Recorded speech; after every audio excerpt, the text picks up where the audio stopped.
ರಾಮನಿಗೆ ಈ ಸನ್ನಿವೇಶ ಬಡಿದ ಸಿಡಿಲಿನಂತಾಗುತ್ತದೆ. ಕೈಕೆಯನ್ನು ಕಂಡರೆ ಅವನಿಗೂ ಗೌರವಮಾನ್ಯತೆ ಇತ್ತು. ಅವಳಿಗೂ ಅವನಲ್ಲಿ ಪ್ರೀತಿಯಿತ್ತು. ಕೈಕೆಯ ಅಂತಃಪುರದಲ್ಲಿ ತಂದೆಯನ್ನು ಹೋಗಿ ಕಾಣಲು ಅವನಿಗೆ ಕರೆ ಬಂದಾಗ ಅವನ ಆಲೋಚನೆ ಹೀಗಿತ್ತು: ಪ್ರಾಯಶಃ ಒಟ್ಟಿಗೆ ಇಬ್ಬರು ತಮ್ಮ ಸಂತೋಷವನ್ನು ವ್ಯಕ್ತಪಡಿಸಲಿದ್ದಾರೆ. ಮುಂದೆ ನೆರವೇರಲಿರುವ ಅಭಿಷೇಕಕ್ಕಾಗಿ ನನ್ನನ್ನು ಹರಸುವವರಿದ್ದಾರೆ ಎಂದುಕೊಂಡ. ಸಾರ್ವಜನಿಕ ಸಭಾಮಂಡಲದಲ್ಲಿ ಸ್ವಲ್ಪ ಕಾಲಕ್ಕೆ ಮುಂಚೆ ದಶರಥನ ಸ್ವಂತ ಅರಮನೆಯಲ್ಲಿ ತಂದೆಯ ಶುಭಾಶಂಸನೆ ಪಡೆದಿದ್ದ. ಈಗ ಅವನು ಕಂಡ ದಶರಥನ ಚಿತ್ರ ಎಂಥದು! ಶೋಕಾಕುಲನಾಗಿ, ನುಡಿವ ಶಕ್ತಿಯಿಲ್ಲದೆ ತಬ್ಬಲಿಯಂತೆ ನೆಲದ ಮೇಲೆ ಹೊರಳಾಡುತ್ತಿದ್ದ. ಕೈಕೆ ಅವನನ್ನು ಕುರಿತು ಅತಿಕಠಿಣವಾಗಿ ಮಾತನಾಡುತ್ತಿರುವಾಗ ಏನನ್ನು ನುಡಿಯಲು ಅಶಕ್ತವಾಗಿದ್ದ. ಅವನ ಉದ್ದೇಶಗಳನ್ನು ಅಪಾರ್ಥ ಮಾಡುತ್ತಿರುವುದರಿಂದ ವಾಕ್ಶೂನ್ಯನಾಗಿದ್ದಾನೆ.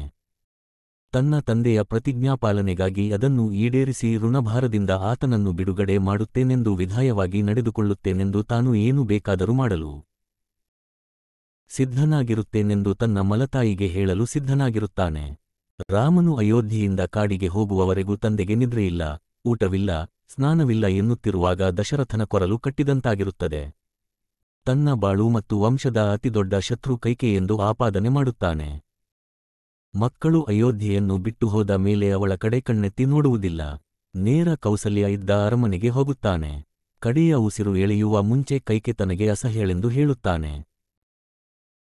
ಕೋಪಗೃಹದಲ್ಲಿ ತನ್ನ ಧಾರಣೆಗೆ ಕಾರಣವನ್ನು ಅವನಿಗೆ ತಿಳಿಸುವ ಮುಂಚೆ ಕೈಕೆ ತನಗೆ ಪ್ರಿಯಳೆಂದು ಅವಳಿಗೆ ಎಷ್ಟು ಆಶ್ವಾಸನೆಗಳನ್ನು ಕೊಟ್ಟಿರುತ್ತಾನೆ.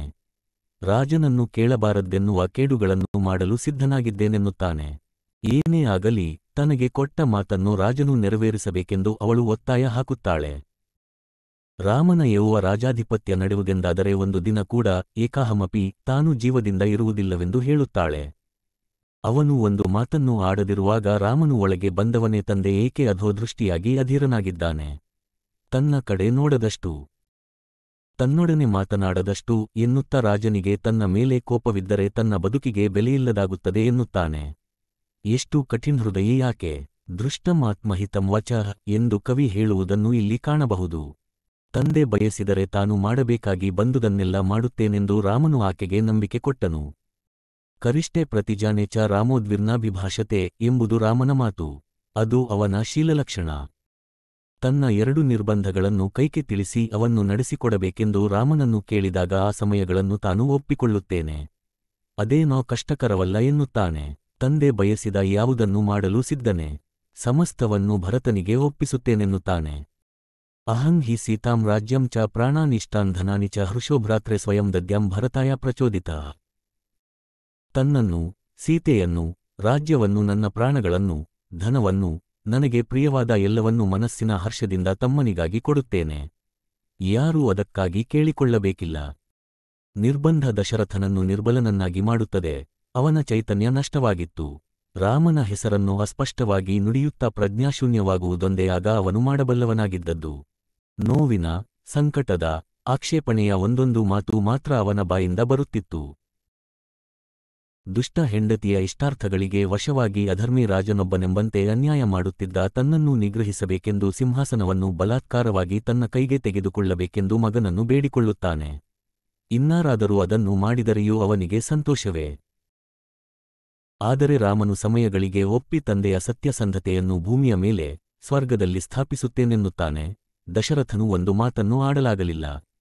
ಒಂದು ದಿನ ತಡಮಾಡು ಎಂದು ತಂದೆ ಬೇಡಿಕೊಳ್ಳುತ್ತಾನೆ. ರಾಮನು ಒಪ್ಪುವುದಿಲ್ಲ.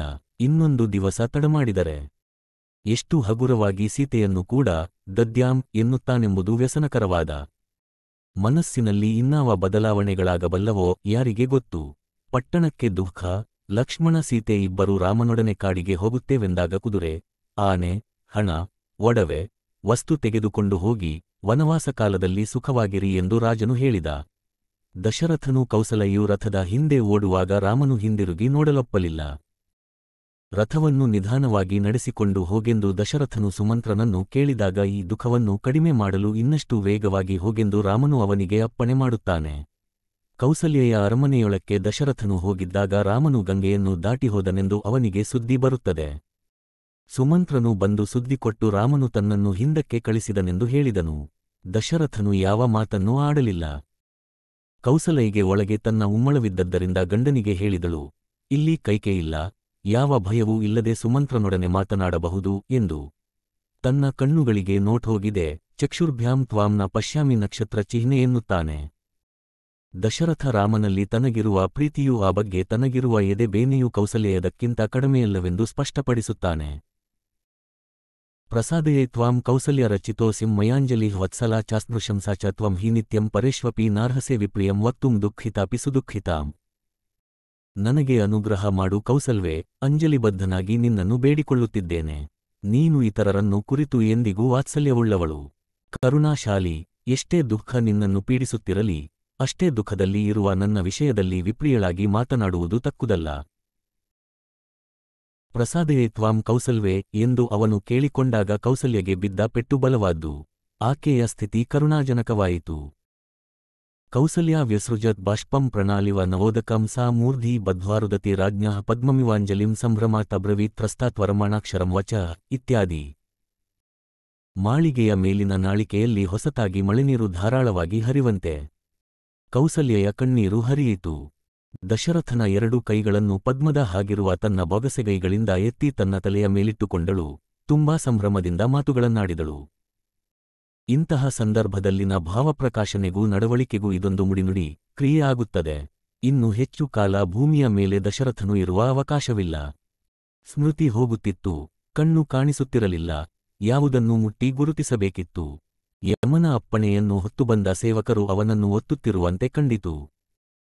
ವನವಾಸ ಮುಗಿಸಿಕೊಂಡು ಇನ್ನು 15 ವರ್ಷಗಳಲ್ಲಿ ಹಿಂದಿರುಗುವ ರಾಮನನ್ನು ಕಾಣುವವರು ಎಂಥ ಭಾಗ್ಯವಂತರು ಎಂದು ಪುತ್ರಮೋಹದಿಂದ ಅವನು ಕಲ್ಪಿಸಿಕೊಳ್ಳುತ್ತಿದ್ದನು.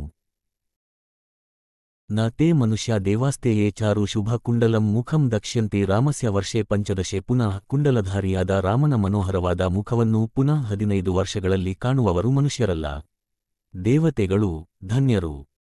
ಈಗ ತಾನು ಪೂರ್ತಿ ಅನಾಥನಂತಾಗಿದ್ದೇನೆ, ಅನಾಥವತ್ ಎಂದು ನುಡಿಯುತ್ತ ದಶರಥನು ಕಡೆಯುಸಿರನ್ನು ಎಳೆದನು. 3 ರಾಣಿಯರನ್ನು ಕುರಿತು ಹೋಲಿಕೆ ವ್ಯತ್ಯಾಸಗಳನ್ನು ಕಾಣಿಸುವ ಅಗತ್ಯವಿಲ್ಲ. ಕೌಸಲ್ಯ ಹಿರಿಯಳು, ಪಟ್ಟದ ರಾಣಿ. ಅರಮನೆಯ ವ್ಯವಸ್ಥೆಯಲ್ಲಿ ತನ್ನ ಸ್ಥಾನಮಾನ ಇನ್ನು ಮುಂದೆಯಾದರೂ ಹೆಚ್ಚುತ್ತವೆಂದು ನಿರೀಕ್ಷಿಸಿದ್ದಳು. ರಾಮನು ಯುವರಾಜನಾದ ಮೇಲೆ ರಾಜ್ಯದಲ್ಲಿಯೂ ತನಗೆ ಹೆಚ್ಚು ಪ್ರತಿಷ್ಠೆ ಬರುವುದೆಂದಿದ್ದಳು. ಭರತನ ತಾಯಲ್ಲಿ ರಾಜನ ಮೋಹ ಅತೀವವಾಗಿರುವುದರಿಂದ ಆ ಸ್ಥಿತಿ ತನಗೆ ದೊರಕುತ್ತದೆಯೋ ಇಲ್ಲವೋ ಎಂಬ ಸಂಶಯ ಅವಳಿಗಿತ್ತು. ಸಿಂಹಾಸನಕ್ಕೆ ಉತ್ತರಾಧಿಕಾರವನ್ನು ಅವಳ ಮಗನಿಗೆ ಕೊಡುತ್ತೇನೆಂದು ರಾಜನು ಕೈಕೆಯ ತಾಯಿತಂದೆಗಳಿಗೆ ಮಾತು ಕೊಟ್ಟಿದ್ದಾನೆನೋ ಎಂಬ ಶಂಕೆ ಅವಳಿಗಿತ್ತು. ಆದರೂ ಅವಳಿಗೆ ಗೊತ್ತಿತ್ತು, ರಾಮನಲ್ಲಿ ದಶರಥನ ಪ್ರೀತಿ ಅಪರಿಮಿತವಾದುದು. ಈ ಸಂದರ್ಭದಲ್ಲಿಯೇ ದಶರಥನ ಬಾಣ ಹಿಂದೆ ಋಷಿಕುಮಾರನನ್ನು ಕೊಂದಾಗ ತನಗೆ ಶಾಪ ಬಂದಿತೆಂದು ರಾಮಾಯಣದಲ್ಲಿ ಹೇಳಲಾಗುತ್ತದೆ.